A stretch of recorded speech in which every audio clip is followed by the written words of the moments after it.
Before I open it up to questions, we wanted to present the results of a survey that was done covering 12 European countries, including the UK and 2 Arab states, about media accountability among European journalists.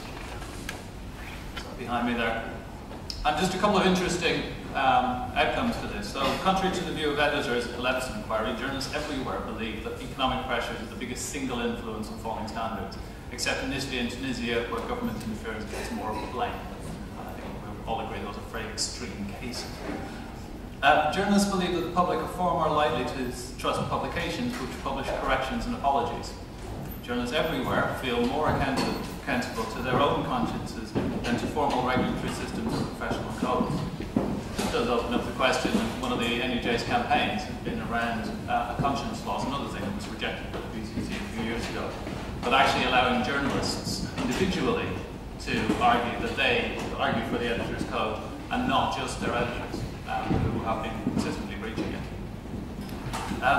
Newsroom debate and in-house accountability systems are effective ways of improving standards. Investing in journalism education pays dividends in terms of standards, as do newsroom debate and in-house accountability systems like readers, editors. The interesting thing is you find a lot more of those in unionised media houses than you do in ununionised media houses. I'm not sure whether that's a correlation or a cause. I have my opinion, you can make up your mind. And everywhere except in Poland, Estonia and Jordan, the internet provides the public with a way of holding the media to account, but has relatively little impact according to journalists. Yeah. And with that, open it up. I think we have till 30:30. So 30:30 to ask questions. Okay. Director. Yes, just a question on the subhead of the title of the debate. It's a little bit disingenuous historical trust in journalism. I think what we suggest is what's happening with media. I don't think that's probably at all. So as journalists, it's a little insular to think that the public don't trust us. So first of all, do we think that the public don't trust us? And if so, is there any evidence to prove that? Well, the latest survey that I've seen is trust in tabloids about 7% or 9%, sub 10% anyway, and broadsheets is maybe 20. Is that new? Is that new? I'm not sure comparatively, but the point is, whatever it is, I think we need to remember that if the public don't believe the person who's writing about someone, then whatever good you're exposing in that story is always being taken with a pinch of salt. Unless that trust is restored, then what you're doing is kind of fatally undermining, I suppose, what I'm saying. I think what's happened with the phone hacking scandal and since July especially has really, and I agree with people say, oh, this is so damaging to our industry, because I hear some really good people that I worked with, I have a background of local newspapers, say, we're taking the flak for this because we're good, honest, hard-working journalists. And I agree, and I always make this point that the majority of journalists in this country are exactly like that.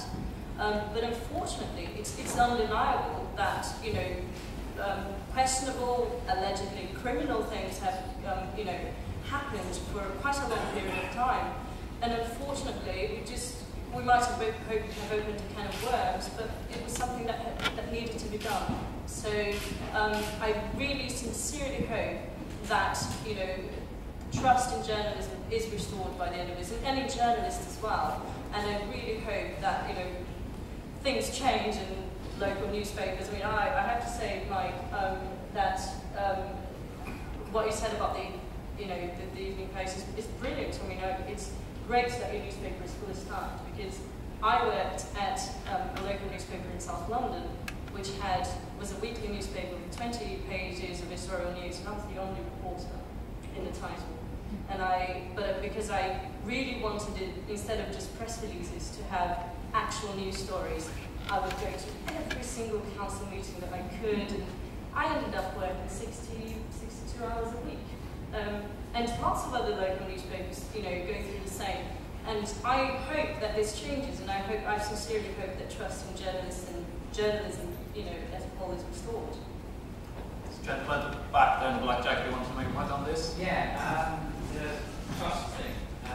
Since 1983, or the survey of professions, and since 1983, newspaper journalists, that is, haven't ever achieved over about 21% trust among members of the general public.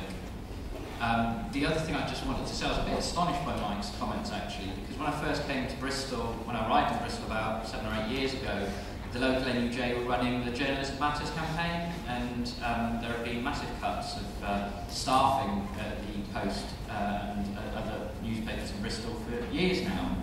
You know, as the first speaker said, it's those working conditions which are the culture of journalism, which produce the cultures within which journalists work. It's high pressure, very difficult, you don't have time to do everything you need to do, and you can't fact check and so on and so forth. I think that leads us to an issue of how newspapers are funded. I think it's also a bit weird that self-regulation works, because obviously it doesn't, so that's why we're here. But also there's a bigger question about what you mean by self-regulation, because if anyone's got a smartphone, you can go onto the PCC site right now and have a look at the names, faces and backgrounds of the commissioners, and you probably get some answers as to why stories about migrants, black people, immigrants and so on and so forth don't get upheld when they're complained about, because the constitution of the PCC is generally rich, white, old men, and you know, it's not the sort of organisation that's going to uphold complaints by people from a background that simply isn't that. I think self-regulation needs to be regulation of journalists, by journalists, with trade unions in the workplaces and so on and so forth, and without that, you've got this, you know, again, going back to culture, the culture of proprietors. Let's not forget the proprietors of newspapers, who I think are ultimately responsible for what goes on within them. Right. I mean, I haven't said that we haven't made cuts at the Evening Post, and we've been subject to the same financial pressures as every newspaper in the Western world, if truth be known. We are in an industry that's facing declining revenues, and it's been particularly bad since 2008. And in that context, we have had to make some cost cuts that you know, that have hit us hard.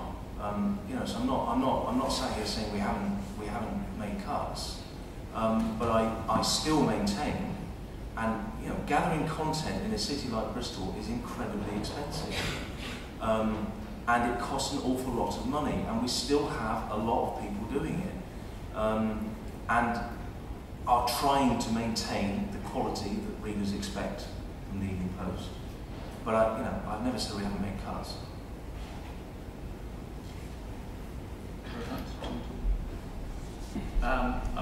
Just very quickly, I would like to follow it up here, and it doesn't relate to Bristol Evening Post, if you'd like to know, but just have a look at how much money Sly Bailey gets paid in Trinity Mirror. The NUJ has a story on Twitter, I've been trying to find it. Sly Bailey is paid a couple of 100 times what the individual journalists are there. Look at how much money from NewsQuest is sent back to America, to the American shareholders that own that company.